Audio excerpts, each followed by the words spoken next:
এখন কি সালাম আছে?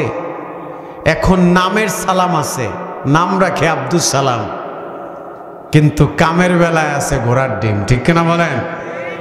নাম হলো আতর আলী, কিন্তু শরীর থেকে বিড়ির গন্ধ। কথা কয় না? ঠিক কিনা? তো নামের সাথে কামের মিল নাই। সম্মানিত হাজিরিন, সম্মানিত উপস্থিতি, এই জন্য সালাম নবীজি প্রথম বললেন সালাম। আল্লাহ কোরআনে বলছেন, ওয়া ইযা হুজ্জিতুম বিতাহিজ্জাতিন ফাহাইয়ু বিআহসানা মিনহা। সুবহানাল্লাহ বলেন। এই সালাম দিলে মানুষের হাজার বছরের, শত বছরের, বছরকে বছরের গোস্সা পানি হয়ে যায়। ঠিক কিনা? আব্বা কথা বলেন, ঠিক কিনা? জমিন নিয়া ঝগড়াঝাটি হয়েছে, দোকানে গিয়া ঝগড়াঝাটি হয়েছে, সম্পদ নিয়ে ঝগড়াঝাটি হয়েছে, গাছের ফল নিয়ে ঝগড়াঝাটি হয়েছে, অনেকগুলো বছর হয়ে গেছে, এখন আর কথা বলে না। কিন্তু আপনি একটু সাহস করে, বাজারে বসে দেখা হয়েছে, আপনি একটু সাহস করে সালাম দিবেন, সাহস করে সালাম দিয়ে হাতটা বাড়ায় দিবেন, দেখবেন 30 বছরের ঝগড়া 1 মিনিটের কম সময় শেষ হয়ে গেছে। ঠিক কিনা? এখন মুসলমানদের ঘরে সালাম নাই, অফিসে সালাম নাই, জীবনে সালাম নাই।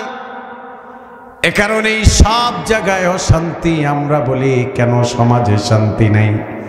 সালামের প্র্যাকটিস সমাজ থেকে উঠে গেছে, এ কারণে শান্তিও আল্লাহ আসমানে তুলে নিছে। ঠিক না? সালাম এখন কেউ দিতে চায় না। এখন সালাম নিয়ে অহংকারী করে। কি বলে জানেন? মসজিদে ইমাম সাহেব রাখলাম, কিন্তু আমার আগে আগে সালাম দেয় না। সভাপতির অভিযোগ আছে না নাই? কয় ইমাম সাহেব রাখলাম, কিন্তু আমাকে তো সালাম দেয় না। এই ইমাম রাখা যাইব না, চেঞ্জ করতে হবে। কিন্তু অথচ ইসলাম বলে তুমি দেখলেই সালাম দাও, আগে আগে সালাম দাও। সুবহানাল্লাহ। সমাজের সম্মানিত ব্যক্তি, ক্ষমতাওয়ালা, চেয়ারওয়ালা, বংশ ভালো, নামি দামি লোক, সে সব সময় অপেক্ষায় থাকে যে আমার নিচের লোকেরা আমারে সালাম দিব। সে সালাম দিতে চায় না। আছে না নাই? আহারে, সালাম হচ্ছে ইসলামের বড় একটি নিয়ামত। যে ঘরে বেশি সালাম থাকে সেই ঘরে আল্লাহ তাআলা শান্তির বাড়িধারা বর্ষণ করে। সুবহানাল্লাহ। এখন স্ত্রীকে স্বামী সালাম দেয় না, স্ত্রীও স্বামীকে সালাম দেয় না, স্বামী স্ত্রীর মাঝে সালাম নাই। এ কারণে স্বামী স্ত্রীর মাঝ থেকে আল্লাহ শান্তি উঠাই নিছে। স্ত্রী স্বামীকে ধমক দিয়া কথা বলে, আবার স্বামীও স্ত্রীর গায়ে হাত তুলে, আছে না নেই? স্ত্রী বলে, স্ত্রীকে বলে আমাকে 1 গ্লাস পানি দাও, কয় ঢাইলা খাও। কথা কয় না? আছে না নেই?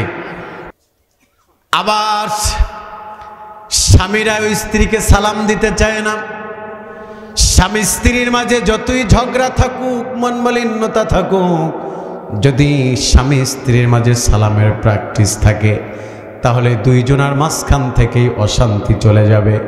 আবার যেই ঘরে বেশি বেশি সালামের প্র্যাকটিস আছে, ওই ঘরে কখনোই স্ত্রী স্বামীর সাথে, স্বামী স্ত্রীর সাথে কখনোই অসৎ আচরণ করে না, বরং সর্বদা ভালো আচরণ করে থাকে। ঠিক না? এ কারণে সালাম দিবেন, মানুষকে বেশি বেশি সালাম দিবেন। সালাম মানেই তো শান্তি, শান্তি কামনা করা। আর সালাম দেই না বলি সমাজে শান্তি নাই কেন? এই সমস্ত ওয়াজ মানুষ করতে চায় না। শুধু নবীদের জীবনী শোনায়, সাহাবীদের জীবনী শোনায়, তারপরে চোখের পানি ঝরায়। কিন্তু শান্তি কোথায়? জীবনের পরিবর্তন কোথায়? ওই সমস্ত ওয়াজ এখন আর আলেমরা করে না। সমাজে শান্তির বাড়িধারা আল্লাহ তুলে নিয়ে গেছে। ছোটরা এখন বড়দেরকে সালাম দেয় না। এই যে মুরব্বীরা, দাড়ি পাকনেওয়ালারা রাস্তায় হাঁটা চলা করে, যুবকরা কেমন জানি একটা বেয়াদবি বেয়াদবি মনোভাব দেখা যায়। এখন আর মুরব্বীদেরকে দেখলে সালাম দেয় না। আর এদের জীবনে দেখা গেছে, এরা যখন ছোট ছিল, বাপ দাদা চাচাদেরকে দেখলে জঙ্গলে পালাইতো ভয়ে। ঠিক কিনা বলেন? আর এখন ইয়াংরা সালাম দিতে চায় না মুরব্বীদেরকে, বরং সামনে সামনে হাত ঝুলায় কথা বলে। সিগারেট টানে, সামনে বৈশা মোবাইল টেপাটেপি করে, বেয়াদবি যা আছে সব করে। এখন আর মুরব্বীদেরকে সালাম কালাম দেয় না, আদব আখলাক সমাজ থেকে উঠে গেছে। আমরা তো কালকের মানুষ, আমরাও দেখছি যে ওস্তাদরে কেমন করে ভয় পেতে হয়, মসজিদের ইমাম সাহেব খতিব সাহেব হুজুরকে কেমনে ভয় পাইতে হয়, মুরব্বীদেরকে কেমনে ভয় পাইয়া চলতে হয়। আমরাও এই সময়গুলো পার করছি, কিন্তু এখন ওস্তাদের সম্মান কেমন ছাত্র বোঝে না, ঠিক না? মুরব্বীদের সাথে কোনভাবে কথা বলতে হয় বুঝে না, মুরব্বীদের সাথে কেমন আচরণ করতে হয় বুঝে না, সমাজে কেমন ভাবে চলতে হয়, রাস্তাঘাটে কেমন বিনয়ী হয়ে চলতে হয়, এইগুলো এখন আর আমরা বুঝি না, মানি না, আর জানলেও আমল করি না, ঠিক না বলেন? এ কারণে সালামের প্র্যাকটিস করবেন। সালাম আমাদের জীবনটাকে সুন্দর করবে। সালামের সব থেকে বড় বৈশিষ্ট্য অহংকার, অন্তর থেকে অহংকার মুছে দেয়, ঠিক না? আল্লাহ তাআলা বলছেন, গোলাম শোনো শোনো, ওয়ালা তামশি ফিল আরদি মারহা ইন্নাল্লাহা লা ইউহিব্বু কুল্লা মুখতালিন ফখুর। হে পৃথিবীর মানুষেরা, অহংকার করো না। মনে রেখো, অহংকার যারা করে তাদেরকে আমার আল্লাহ ভালোবাসে না, ঠিক না? আল্লাহ বলছেন আমি অহংকারকারীকে ভালোবাসি না। আর রাসূল বলছে কি জানেন? যেই জমিনে অহংকার করে চলছো, যেই জমিনে অহংকার করে চলছো, ওই জমিন একদিন তোমাকে গিলে ফেলবে। আল্লাহ আকবার। কে গিলবে না? মরা লাগবে না? মাটির ভিতরে ঢোকা লাগবে কিনা? ওই মাটি একদিন গিলে ফেলবে আমাদেরকে। এ কারণে জমিনে অহংকার করে চলা যাবে না, সব সময় মার্জিত বিনয়ী হয়ে চলতে হবে।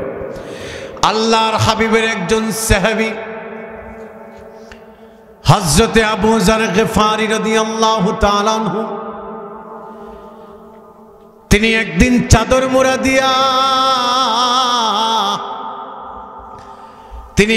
চাদর মোড়া দিয়া আল্লাহর হাবিবের সামনে দিয়া হেঁটে যাচ্ছে। এদিকে নবীজির হাঁটুর সাথে হাঁটু লাগায়া, উরুর সাথে উরু লাগায়া জিব্রাইল বসে আছে। জিব্রাইল বললেন, ইয়া রাসূলুল্লাহ, ইয়া হাবিবাল্লাহ, ওই যে চাদর মোড়া দিয়া যাচ্ছে ওনাকে চিনতে পারছেন নাকি? নবীজি বললেন, না, আমি তো চিনতে পারি নাই, কে উনি? বলল, ইয়া রাসূলুল্লাহ, যিনি চাদর মোড়া দিয়া চলে গেছে, ইয়া রাসূলুল্লাহ, উনি হলো আপনার কলিজা টুকরা সাহাবী আবু যার গিফারি। সুবহানাল্লাহ। উনি হচ্ছেন আবু যার গিফারি। রাসূল বললেন, কেমন করে চিনতে পারলা? বললেন, হুজুর, কেন চিনব না? আসমানে এমন কোনো ফেরেশতা নাই যে আবু যার গিফারিকে চিনে না। সুবহানাল্লাহ। রাসূল বললেন, এমন কি আমল করছে আবু যার গিফারি যে আসমানের সব ফেরেশতারা তাকে চিনে? বলল, ইয়া রাসূলুল্লাহ, ইয়া হাবিবাল্লাহ, তার দুটি গুণ অনন্য। এক নাম্বার হলো লিসিগারিহি আলা নাফস, সর্বদা তিনি নিজেকে ছোট মনে করে জমিনে চলাফেরা করে। সুবহানাল্লাহ। অহংকার করে চলে না, সর্বদা বিনয়ের সাথে চলে, নিজেকে ছোট মনে করে, কারণেই আল্লাহর কাছে দামি হয়ে গেছে। চাদর মুড়া দিয়া হাঁটে আর সর্বদা তওবা করে আল্লাহর কাছে কাঁদে। তিনি চিন্তা করে, জাহান্নামটা একমাত্র আমার আল্লাহ আমার জন্যই বানিয়েছে। এই জাহান্নামে পৃথিবীর কোনো মানুষ যাবে না, একমাত্র আমিই যাব। এই জাহান্নামটা আমার জন্যই তো আমার আল্লাহ বানিয়েছে। এই ভয়ে সর্বদা তওবা করত আর চোখের পানি ফেলাইতো। আয় রাসূলুল্লাহ, আপনার এই আবু যার গিফারির এই জাহান্নামের ভয় তাকে জান্নাতের মেহমান বানায়া দিছে। সুবহানাল্লাহ। কেউ যদি আখিরাতের কথা চিন্তা করে জমিনে হাঁটে, জাহান্নামের ভয়ের কথা চিন্তা করে জমিনে হাঁটা চলা করে, তাহলে তার অন্তরে অহংকার থাকার কথা না, সবসময় বিনয়ী হয়ে চলার কথা। কারণ যে আখিরাতকে ভয় পায়, কবরকে ভয় পায়, তার দুনিয়া নিয়ে অত মাথা ব্যথা নেই। কথা বলেন ঠিক কিনা? কে গালি দিল কানে জায়গা দেয় না, কে আমার আইল ঠেললো, কে আমাকে ঠকাইলো, কে আমারে জিগাইলো না, কে আমারে দাওয়াত দিল না, কে আমারে গ্রহণযোগ্যতা দিল না, কে আমাকে সম্মান দিয়ে কথা বলল না, ওইগুলা নিয়ে তার মাথা ব্যথা নাই। তার মাথা ব্যথা কবরে, আমি অন্ধকার কবরে কেমনে থাকব। আল্লাহু আকবার। অন্ধকার কবরে কেমনে থাকব? অন্ধকার কবর হলো কঠিন একটা জায়গা। এই জন্যই সাইয়েদনা ওমর রাদিয়াল্লাহু তাআলা আনহু এত শক্ত মানুষ, এত রাগী মানুষ, ওই মানুষটাও সর্বদা মাটির সাথে কথা বলতো আর চোখের পানি ঝরাইতো। সুবহানাল্লাহ। মাটির সাথে কথা বলতো, মাটি রে, আহারে একদিন তোর পেটের ভিতরে আমার যাওয়া লাগবে। আমি জানি যদি নেক আমল নিয়ে কবরে যেতে না পারি আমাকে তুই ছাড়বি না। অতএব মাটি দোয়া যায় আমি যেন নেক আমল নিয়ে কবরে যেতে পারি। সুবহান। সর্বদা মাটি নিয়ে চিন্তা করত, মাটির সাথে কান্না করত। আল্লাহ আকবার। কবর হলো কঠিন জায়গা। কবর হলো মানুষের জীবনের প্রথম ঘাঁটি। এই ঘাঁটিতে যারা বাধা পড়ে যাবে তাদের বিপদ আছে না না। কারণ মানুষের প্রথম ঘাঁটি হলো কবর। কবরে যাওয়ার জন্য সর্বদা রেডি থাকতে হবে, প্রস্তুত থাকতে হবে। এ কারণে যারা বিনয়ী বান্দা, যারা আখিরাত নিয়ে চিন্তা করে তারাই বিনয়ী হয়। আর যারা বিনয়ী হয় তারা কখনোই দুনিয়া নিয়ে চিন্তা করে না, আখিরাত নিয়ে চিন্তা করে। ঠিক কিনা বলেন?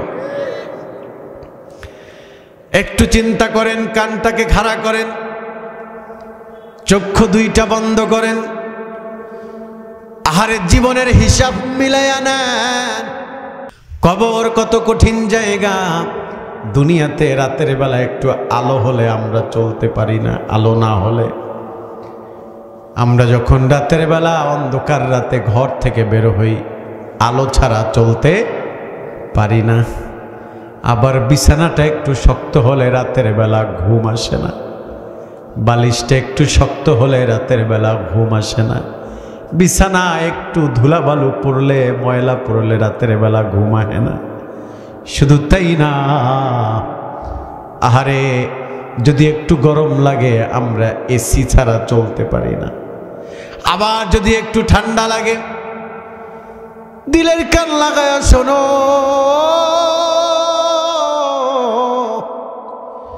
যদি একটু আমাদের রাতের বেলা ঠান্ডা লাগে কম্বল ছাড়া চলতে পারি না, লেপ ছাড়া চলতে পারি না, শীতের পোশাক ছাড়া চলতে পারি না।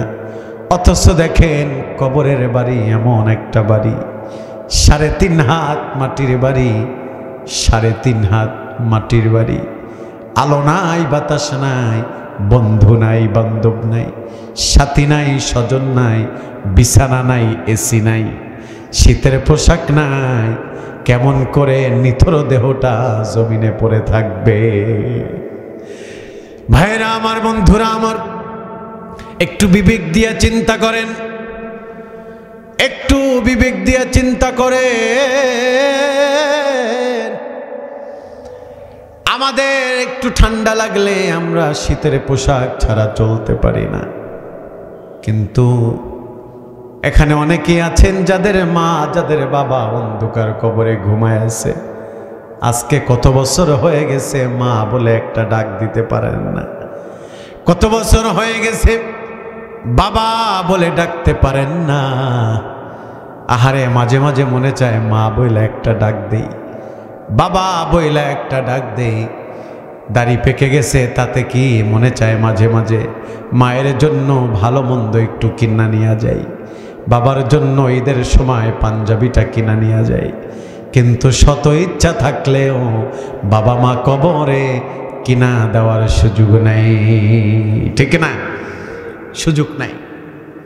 যেই বাবা মা আপনাকে না খেয়ে খাইয়েছেন, যেই বাবা মা কষ্ট করে শ্রম দিয়ে আমাদেরকে মানুষের মতো মানুষ করেছে, সেই বাবা মা মার্কিন কাপড়ের প্যাকেট হয়ে, সাদা কাপড় মার্কিন কাপড়ের প্যাকেট হয়ে এই মাটির বাড়িতে ঘুমায় আছে, চিন্তা লাগে না যে শীতের মাঝে কেমনে আছে। আমাদের একটু ঠান্ডা লাগলে প্রথমে মাফলা পরি, তাতেও কাজ হয় না, তারপরে মোজা পরি, তাতেও কাম হয় না, এরপরে আমরা শীতের পোশাক পরি, কাজ হয় না, এরপরেও কাজ না হলে আরো মোটা শীতের পোশাক পরি, তাতেও কাজ না হলে দিশেহারা হয়ে কম্বল গায়ে দেই। অথচ যেই বাবা মা নিজে না খেয়ে খাইয়েছেন, নিজে সুখ না করে আমাদেরকে সুখ দিয়েছে, সেই বাবা মা মার্কিন কাপুরের প্যাকেট হইয়া কবরে, একটা বার খবর নেওয়ার সুযোগ নাই কোন অবস্থায় কবরে আছে, ঠিক না? এজন্য আপনাদেরকে বুঝাতে চাই যে অহংকার করে জমিনে চলা যাবে না, একদম দুইটা খালি হাত নিয়ে কবরে যাওয়া লাগবে। অতএব আমরা যাতে করে আমল নিয়ে কবরে যেতে পারি, কোনো সম্পদ, প্রভাব, প্রতিপত্তি, ক্ষমতা কিছুই আমাদের সাথে যাবে না। আমরা যেন নেক আমল নিয়ে কবরে যেতে পারি। আমরা জমিনে অহংকার করে চলব না, মানুষের সাথে দাম্ভিকতা দেখাবো না, মানুষের গিবাত করব না, পরনিন্দা করবেন না। এটা খুব মারাত্মক, খুব মারাত্মক। আমি আপনাদেরকে স্পেসিফিক বলতেছি কথাটা, এটা খুব ভয়ানক। একটা মানুষ 5 ওয়াক্ত নামাজ পড়ে, একটা মানুষ সালাত আদায় করে, একটা মানুষ যাকাত দেয়, একটা মানুষ ইসলামের বিধিবিধান মেনে চলে, কিন্তু কেমন জানি একটা হিরো 1 নাম্বার দিলেন আফসুস সালাম, মানুষকে প্রচন্ড পরিমাণে সালাম দাও। সুবহানাল্লাহ।